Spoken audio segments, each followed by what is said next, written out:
आज हम दिल्ली के चंदर विहार में मौजूद हैं। आइए एमसीडी की घिनौनी करतूत हम आपको दिखाते हैं कि एमसीडी के अफसरों ने कितना घिनौना चरित्र किया है। देखिए यहाँ पर हम आपको दिखाते हैं कि जिम में एक मकान में सील लगाई है। यहाँ पर ये देखिए सील, एमसीडी की सील।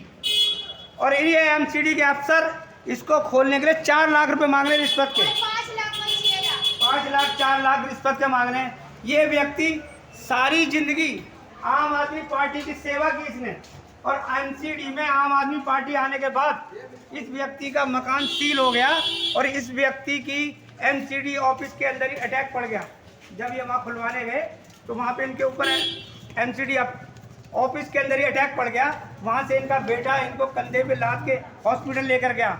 उसके 2 दिन बाद 3 दिन बाद इनकी डेथ हो जाती है, 1 हफ्ते बाद। और एमसीडी अफसरों की आंखों में बिल्कुल शर्म नहीं आई। उसके 2 महीने बाद इनके बेटे की भी डेथ हो जाती है जो ये जिम चलाते थे। और देखिए शर्मनाक कोशिश उन एमसीडी अफसरों की। और घमंड में क्या कहते हैं कि जाइए मेरे को 1.5 लाख रुपये तनख्वाह मिलती है, आप मेरा कुछ नहीं बिगाड़ सकते, और आप अगर 5 लाख रुपए दोगे तो आपकी जिम खुलेगी वरना नहीं खुलेगी। आइए उनसे बात करते हैं। जो मैम इस जिम की ऑनर थी, उनके पति की डेथ हो गई, उनके बेटे की डेथ हो गई, उसके बाद सदमे में है, उनका भी दिमाग ऐसे ही हो गया है, पागल हो गए सुध बुध में। आइए कुछ उनसे बात करते हैं। मैम आपका नाम? बबीता। क्या हादसा हुआ आपके साथ में? हादसा क्या हुआ, मेरी जिम को सील करके चले गए। जिम को सील करके चले गए और मैंने बोला भी कि भाई मेरी जिम को सील मत कर, नहीं कर, मेरा पति हार्ट का पेशेंट है। मेरी जिम को सील करके चले गए। मैंने हाथ पैर सब जोड़ा। किसके जोड़े थे आपने हाथ पैर? एमसीडी दफ्तर मदन लाल के खिलाफ। मदन लाल कौन था? मदन लाल यहाँ का वो है, यहाँ का चार्ज चलाता है, यहाँ का अच्छा, इंचार्ज है यहाँ पे, एमसीडी का अफसर। एमसीडी का अफसर है। हाँ। तो मैंने कहा कि भाई मेरी जिम को मत बंद कर। तो मैंने जब ये बोला तो मेरे पे वो आरोप लगा रहा है कि मैडम तुम बदतमीजी मैंने कुछ भी नहीं की।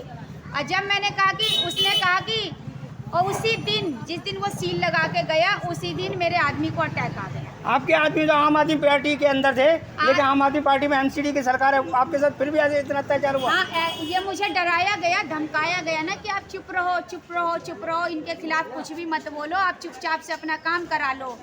और उसी दिन जिस दिन सील लगी 10 बजे और 2 बजे मेरे आदमी की तबीयत खराब हुई। 4 बजे एमसीडी के दफ्तर में मेरे आदमी को अटैक आ गया। तो अफसरों को फिर भी शर्म नहीं आई? नहीं, उसने मेरे बेटे को ये बोला कि कोई बात नहीं, ऐसा तो होता है। मेरा बच्चा अपने बाप को कंधे पे बिठा के लाल बहादुर शास्त्री लेके गया और वहाँ पे ले जाने के बाद मेरे बच्चे को क्या कहते हैं, मेरे आदमी को अटैक आ गया। क्यों आपके प्राइवेट नहीं ले जा सकते थे आप? पैसे ही नहीं था मेरे पास, पैसे 1 रुपये भी नहीं थे कि मैं उसको प्राइवेट में लेके जाऊँ। फिर मैंने वहाँ से पंथ में रेफर किया। पंथ में पैसा नहीं होने के कारण मेरा आदमी 1 हफ्ते रहा और 1 हफ्ते के अंदर वो भी चले गए। फिर कोई एमसीडी अफसर आया आपके पास? नहीं, कोई नहीं आया। और मुझे और मेरे बच्चे को ये बोल रहे हैं कि मैडम आप ऐसा कुछ भी मत करो, ये मत करो कि मैं आपकी उसी दिन अटैक आया। मुझे इतना प्रेशर बना दिया, मेरे पर डरा दिया, धमका दिया कि तुम्हारे आदमी का ना उस दिन अटैक नहीं आया है। अब मैं आपको सारे प्रूफ दे दूंगी, उसी दिन मेरे आदमी को अटैक है। और इतना पेपर मुझसे मांगा उन्होंने, इतने पेपर मेरे से मांगे कि मेरा बच्चा पेपर जोड़ते उस दिन वो भी चला गया। ये हम आपको बता दें कि मदन लाल जी के ऑफिस के अंदर एमसीडी दफ्तर के अंदर उनको, इनके जो पति हैं उनको अटैक आया था, और वो झूठ बोलने के लिए इनको मजबूर कर रहे हैं कि ये बोलिए कि हमारे ऑफिस में अटैक नहीं आया था। यही बात सच है? हाँ, यही बात सच है। और जिस दिन मेरा बच्चा बीमार पड़ा मेरे पास 20 रुपए थे हाथ में। पैसे नहीं होने के कारण ना मेरा बच्चा भी चला गया मेरा हाथ से। आपका बेटा कितने दिनों बाद खत्म हुआ? उसका 1.5 महीने बाद खत्म हुआ है। वो बस 1.5 महीने, इतने सारे कागज मांगे एमसीडी वालों ने, हाउस टैक्स भरो, कन्वर्सन चार्ज भरो, ये चार्ज भरो। मेरा बच्चा रोज एक दिन में 100 पेपर को जोड़ता था। अच्छा, ये कॉलोनी जो है पास हो चुकी है जो आप सारे सबूत मांगे जा रहे हैं? नहीं, ये अनलीगल कॉलोनी है। मुझे ये बताया गया है कि अनलीगल कॉलोनी है यहाँ पे। और मैंने उन एमसीडी वाले से यह भी बोला कि सर मेरी जिम में अगर आप सील लगा रहे हो तो यहाँ पे 100 बेसमेंट में 100 में सील लगा दो। तो मुझसे कह रहे मैडम उनके खिलाफ आप कंप्लेंट कर दो। तो मैंने कहा भाई मैं किसी की रोजी रोटी मैं नहीं बंद करना चाहती, तू मेरी खोल दे। मेरे पास पैसा नहीं है। मेरे से कह रहे हैं कि कोई कहता है 5 लाख लगेंगे, कोई कहता है 6 लाख लगेंगे। मैं कहाँ जाऊँ जिसके पास, औरत के पास अपने पति के दाह संस्कार के लिए भी पैसे नहीं थे। 70,000 रुपये लोग मांग के, कर्जा मांग के, तब मैंने अपने पति का दाह संस्कार किया है। और अभी अपने बेटे में भी मैंने अपने जेवर बेच के तब किया है। लेकिन आपके पति तो एमसीडी के जो आम आदमी पार्टी है उसी के लिए काम करते थे। हाँ, काम करते थे। तो मुझे ये बताया गया कि हम आपके साथ हैं, हम आपके साथ हैं, लेकिन करता कोई कुछ नहीं है।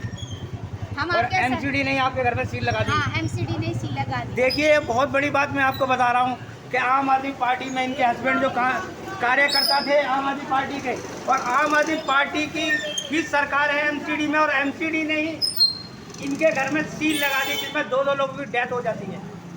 2 लोगों की डेथ होने के बाद भी ना तो आम आदमी पार्टी का ना कोई नेता, ना कोई राजनेता आज भी इनकी सुध बुध लेने कोई नेता आया? नहीं, कोई नहीं आया मेरी सुध बुध लेने के लिए, कोई भी नहीं आया। मैं बावली हो गई, मैं पागल हो गई हूँ। ना मैं ऊपर जाती, ना मैं खाती हूँ, ना मैं पीती हूँ। मेरे को लगता है कि मैं क्या करूँ, मैं छत पे से कूद जाती हूँ तो मेरा बेटा आ जाएगा, मैं फांसी लगा लूंगी तो मेरा बेटा आ जाएगा। बस मेरे को मेरा ना नहीं पी नहीं है, चाय वाय कुछ नहीं पी अभी तक मैंने। देखिए, ये तीसरी अगर दुर्घटना होती है तो इसके लिए एमसीडी के मदन लाल ही जिम्मेदार होंगे। ये मदन लाल ही जिम्मेदार होंगे तीसरी डेथ के लिए। मेरा एक बेटा और एक मेरा आदमी, और जिस दिन सील लगाया उस दिन मेरी लाइट भी काट दी इन लोगों ने, पानी भी काट दिया, मेरा सब कुछ कर दिया। इतना मेरे बच्चे का प्रेशर डाल दिया कि मेरा बच्चा उस प्रेशर के अंदर चला गया, क्योंकि मेरे पास पैसे नहीं था। और अभी भी जा रही हूँ मैं कि मेरे जिम खुला दो, तो कह रहा है तुम्हें ना इतना पैसा कन्वर्सन चार्ज भर दो, हाउस टैक्स भर दो, तब हम तुम्हारी जिम को खोलेंगे। जब मेरे पास पैसा होगा, मैंने अपने बच्चे का दाह संस्कार करने के लिए भी ना, मेरे 7 तोला सोना था, मैंने सब बेच दिया। अब मैं इसको खुलवाने के लिए कहाँ से पैसा लाऊं? मेरे पे तो कोई इनकम सोर्स भी नहीं है। अब मैं मर जाऊंगी किसी दिन। मुझे पता है कि ना मैंने अभी तक मेरी 5-5, 6-6 दवाइयाँ चलती है। मैंने सुबह से ब्रश तक नहीं किया, ना गोली खाई है, ना चाय पिया है, ना मुझसे खाना बनता है, ना मुझसे चाय बनती है। मुझे लगता है ये घर मकान छोड़ के मैं कहीं चली जाऊँ, ऐसा मेरा दिमाग हो गया है कि मैं पागल हो गई हूँ। मेरे को लगता है कि मैं कटोरा लेकर रोड पर भीख मांगूँ। एमसीडी वालों ने मेरे साथ ऐसा कर दिया है कि एक कटोरा भी नहीं, कोई भीख भी नहीं देगा मुझे। देखिए, जब दूसरे पे रोजगार नहीं है, एमसीडी का पैसा चुकाने के लिए तो कहाँ से चुकाएगा? आप जिम खोलोगे, जिम से पैसा आएगा, जब तो आउट टैक्स भरा जाएगा। लेकिन यहाँ के अधिकारी पहले 5 लाख रुपये मांग रहे हैं जिम खोलने के लिए। ऐसे ये बात सही है? हाँ, ये बात सही है। 5 लाख रुपए मांग रहे हैं मेरे से कि बहन ऐसे ऐसे, जब तक तुम हाउस टैक्स नहीं भरोगे, जब तक तुम कन्वर्सन। अब मैं ऐसी औरत हूँ, मुझे कुछ नहीं आता, इंग्लिश में सब कुछ होता है, मुझे बस खाली लाल बटन दबाना आता है कि खुल जाएगा, फ़ोन आ जाएगा नीला। अब मुझे कह रहे इतने पेपर भरो, मेरे को तो आता ही नहीं है कि मैं पेपर कहाँ से भरूँ। मेरे को तो कुछ भी नहीं आता है करना। जो करता था मेरा आदमी और बेटा करता था, ना आदमी है ना बेटा है, तो इसका मतलब मैं कुछ नहीं होगा मेरे साथ, कोई न्याय नहीं है मेरे साथ, यानी कि न्याय कानून कुछ भी नहीं है यहाँ पे। गरीब लोगों के न्याय होता है कभी इस देश में? नहीं, कुछ नहीं है, कोई गरीब लोगों के साथ कोई नहीं है। जो भी है सब नेता के साथ है। नेता के हाथ जोड़ो, पैर जोड़ो तो नेता ये काम कराएंगे। नेता के दरवाजे पे खड़े हो जाओ सुबह शाम जाके, तब नेता ये काम कराएगा। और नहीं खड़े होगा उसके दरवाजे पे तो आपका काम नहीं होगा। आपके पास पैसा नहीं है तो आपका काम नहीं होगा, आपके पास कुछ नहीं है तो आपका काम नहीं होगा। अब क्या चाहते हैं एमसीडी से? अब एमसीडी से मैं यही चाहती हूँ कि मेरी ये जिम को खोल के दे, और जैसे जितने भी अधिकारी आए थे ना मेरे पे 20-25 सबको सस्पेंड करवा दूँगा। मदन लाल जी के खिलाफ कार्रवाई होनी चाहिए। उनकी वजह से 2 लोगों की डेथ हुई है इस मकान के अंदर। हाँ, अब मेरी भी हो अगर वो जाएगी। चाहे तो हाउस टैक्स को धीरे धीरे भी ले सकते थे, लेकिन अपनी जिद के ऊपर 2 लोगों की मौत के जिम्मेदार हैं मदन लाल, एमसीडी के जो अधिकारी है। ये बात सही है? हाँ, बिल्कुल सही है। अब मेरे को ऐसे धमकाया गया कि मैडम आप ना क्या कहते हैं, मत बोलो कि आपके उसी दिन आपके पति को अटैक आया। उसने मुझे ये भी बोला है कि मत बोलो उसी दिन अटैक आया। मैं डर गई कि चल भाई नहीं बोलूँगी, जैसा तू बोल रहा है मैं वैसा बोल दूँगी। मेरे बेटे ने कहा मम्मी जिम खुलवा ली है ना मम्मा, इसलिए चुप रहे, मत बोल किसी से भी कुछ, मत जिम खुलवा दे चुपचाप से। मैंने कहा ठीक है। सब मेरे भांजे बोल रहे थे कि मामी कंप्लेंट कर दो इन मदन लाल के खिलाफ। मैं डर के मारे नहीं किया मैंने, क्योंकि मेरी एक आस औलाद थी। मैंने कहा औलाद के चक्कर में चुप बैठ गई मैं। लेकिन अब किसके लिए बैठूँ? आपका मैं किसके लिए बैठूँ? अच्छा, पुलिस अधिकारी भी आए तो आपको धमकाने के लिए? पुलिस वाले तो मेरे पे कोई आया ही नहीं है, कुछ मतलब ही नहीं है पुलिस का। तो कोई पुलिस नहीं आई क्योंकि मैंने कंप्लेंट ही नहीं करी, डर के मारे। बेटा, जब आदमी अब खोने के लिए कुछ बचा ही नहीं है तो आप कर रही सब कुछ। जब सब कुछ लूट गया ना तब कर रही। देखिए इन महिला के साथ में इतना बड़ा अत्याचार एमसीडी ने किया। आम आदमी पार्टी में इनके हस्बैंड थे, उन्होंने पूरी मन तन मन से उनकी सेवा की केजरीवाल की, लेकिन केजरीवाल की सरकार ने इनको क्या दिया? मौत, जिसमें 2 लोगों की हत्या भी हो गई। केजरीवाल ने सिर्फ मौत ही दी इनको, उससे ज़्यादा केजरीवाल ने कुछ नहीं दिया इनको। आज भी कंप्लेंट 5 दिन हो गए, कंप्लेंट मैंने दर्ज करवाई है, तो कह रहे हैं कि एमसीडी के खिलाफ कुछ नहीं कर पाओगे आप आईओ के पास जाओ। मेरे पास तो आईओ के पास भी मैं कैसे जाऊँ, मुझे पता ही नहीं है। ये बात किससे करे? आपसे एसएचओ ने बोला या किसने बोला ये बात? वहाँ पे थाने में एक बंदा था, वो मेरे भांजे गए हुए थे रिपोर्ट लेके, जो मैंने लिखवाई है उनके खिलाफ, एमसीडी के खिलाफ। तो कहा कि हम ना एमसीडी का कुछ नहीं कोई कर सकता, आप आईओ के पास जाओ, आईओ के पास से आपका काम होगा। अब मेरे को पता ही नहीं आईओ कहाँ बैठा। नहीं, आईओ तो थाने के अंदर ही होता है। मेरे को पता ही नहीं क्या जो होता है। यहाँ से कंप्लेंट जाती है, रजिस्टर में लिखी जाती है, उसको संभालने के मेरे से लिए, कहा ना कि उसको 2 देखभाल दिन करने के लिए आईओ होता में, है। मेरे से कहा कि 2 दिन में आप पे ना थाने से ना 48 घंटे में कोई आएगा। 2 दिन छोड़ो 5 दिन हो गए। जब जानकारी ही नहीं है तो कैसे जाएंगे? नहीं, इन महिला के अनपढ़ जो लेडीज पढ़ी लिखी हो तो जाएगी, और अनपढ़ गांव घरों में काम करने वाली अच्छा, ladies आप कैसे लोग नहीं जाएंगी? रहते, आपने कभी इनको गलत देखा? भाई हमारे को तो बेचारे बहुत अच्छी लगती है। नहीं, इनके साथ जो हुआ अच्छा हुआ या गलत हुआ? इतना बुरा हुआ है, वो अच्छा हुआ है। अच्छा है क्या, उसका घर उजड़ गया, अच्छा तो है। एमसीडी ये गलत कर रही है ना लोगों के साथ? एमसीडी सबके साथ गलत कर रही है।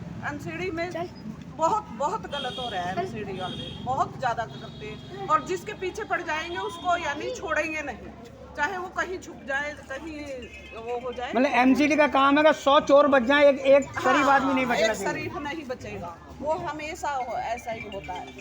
अच्छा, ये बताइए, अब जो आप आज खाना वाना खाया? नहीं, कुछ नहीं खाया, मैंने ब्रश तक नहीं किया है। कोई कहता है चांदना के पास जाओ, अभी मेरे बेटे का डेथ सर्टिफिकेट लाना है, वहाँ चांदना ने जाओ। क्या बोला आपको? चांदना ने ये बोला कि बहन तेरे साथ बहुत गलत हुआ, तू पहले आती तो मैं करती, जब मुझे पहले पता ही नहीं था तो मैं आती कहाँ से, और जब पता चला है तो गई हूँ। तो अब क्या जवाब दे सकते हैं? उसने चांदना ने ये कहा कि तुम्हें हाउस टैक्स और कन्वर्सन चार्ज तुम्हें भरना ही पड़ेगा। तो मैंने कहा कि मेरे पे मैडम है ही नहीं, और न मुझे पता है कि पेपर कैसे जमा करते हैं। आपने शशि चांदना ने कहा कि मुझे कटोरा दे दो जिससे मैं भीख मांग लूं। हाँ, मैंने बोल दिया, जिससे भीख मांग लूं तो हाँ। मैं आपका कन्वर्सन चार्ज भर दूंगी। हाँ, मैंने बोला कि मेरे हाथ में एक कटोरा पकड़ा दो, तो कह रहा बहन ऐसे नहीं है, तू तो बहुत शकल से समझदार लग रही है। अब मेरी क्या समझदारी बेटा, जब मुझे कुछ पता ही नहीं है कन्वर्सन चार्ज कैसे भरते हैं, पेपर कैसे लेते हैं, पेपर कैसे देते हैं। आप मेरे लिए कितने देर खड़े रहोगे? एक दिन आओगे, कोई भी इंसान मेरे लिए एक दिन मदद करेगा, रोज तो नहीं करेगा ना, क्योंकि मुझे पता ही नहीं है कैसे कहाँ क्या भरना है। पता भी हो तभी तो मैं भर दूंगी। ये देखो मेरे भांजे हैं, ये देखो, ये भी बोलेंगे, देखो प्रेस रिपोर्टर है, ये कह रहे हैं ये काम होगा आपका, बोलो आप। बोल दिया, वो भी आया। सर, इनके साथ जो हुआ उसके लिए ये जो हुआ है कैसे हुआ? बस यही हुआ है जी, बेसमेंट सील नहीं होता तो कुछ नहीं होता। बेसमेंट सील हुआ, इनके हस्बैंड को अटैक पड़ा। ठीक है जी, एमसीडी दफ्तर गया था, वहीं अटैक पड़ गया था इनको, जो है एक। लेकिन वो तो कह रहे हैं कि हमारे दफ्तर में नहीं पड़ा है, मैडम बता रही है।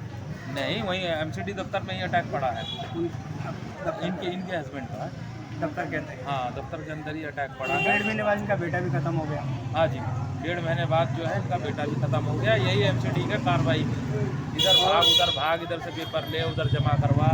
ठीक है जी, और तबीयत ख़राब हो रही थी उसकी, लापरवाही उसने कर दी कि कोई बात नहीं, तबीयत तो देख ली जाएगी, बाकी पहले ये काम जरूरी करना है। अब इन पे कोई आय का सोर्स बचा है जिससे कमा के खा सकती हैं? नहीं जी, कुछ नहीं बचा। हाउस टैक्स किए कहाँ से भरेंगी? ये तो वही वाली बात है ना, जब पैसे ही नहीं है तो भरेंगे कहाँ से? तो अगर ये जिम खुल जाए और इसमें से अगर पैसा आए तो हाउस टैक्स भर भी हाँ सकती है। बिल्कुल जी, बिल्कुल जी। 2 पैसे की इनकम होगी तो आदमी खर्च भी करेगा और अपना भी ज़रूरत पूरी करेगा। लेकिन सरकार तो अभी ये कह रही है कि जिम खोलने को राजी नहीं है बिल्कुल। जिम खोलने के लिए राजी नहीं है। वो कह रहे हैं कि 4 लाख रुपये मांग रहे हैं। देखते हैं जी कैसे क्या होगा, करना तो पड़ेगा। एमसीडी को ही खोले, सील लगाई है एमसीडी ने तो एमसीडी खोलेगी। आप चाहते हैं जिस अधिकारी की वजह से ये 2 लोगों की मौत हुई है उसके ऊपर कार्रवाई होनी चाहिए? बिल्कुल होनी चाहिए जी। हाँ, ये तो मुझे बोलते थे कि मामी करो, मैं ही नहीं करती थी।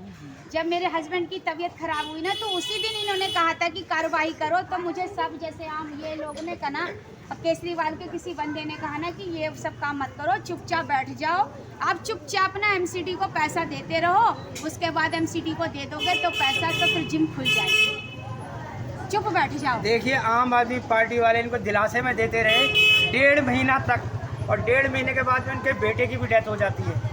उसके बाद में ये महिला बेचारी दर दर नेताओं के पास में घूमती हैं, और नेताओं से भी आश्वासन नहीं मिलने के बाद आज ये इन्होंने हमारा दरवाज़ा खटखटाया है। हम चौथा इंसान है इस देश की, हम इनकी आवाज़ को आगे तक लेके जाएंगे, और उस व्यक्ति को हम सज़ा दिलवा के रहेंगे जिस व्यक्ति की वजह से इनके दो लोगों की मौत हुई है। ये बात सही है मैम? हाँ, इनसे भैया मैंने इनसे 17,000 रुपये लिए अपने पति का दाह संस्कार करने के लिए, इनसे 20,000 रुपये लिए। एक आंटी कहाँ गई, उनसे 10,000 रुपये लिए। एक जने से मैंने पंडित को मैंने 10,000 रुपये लिए कि मैं अपने बेटे के लिए मैंने 7 तोला सोना बेचा। देखो मेरे भतीजे ने बेचा, देखो 7 तोला सोना बेचा, क्योंकि उसकी वहाँ पे ले नहीं रहे थे अस्पताल में, प्राइवेट में न मेरे पे पैसा ही नहीं था, 7 रुपये भी नहीं थे, तो मैं कहाँ से क्या करती। मैं जिस दिन वो बीमार हुआ उस दिन मेरे पे 20 रुपये थे।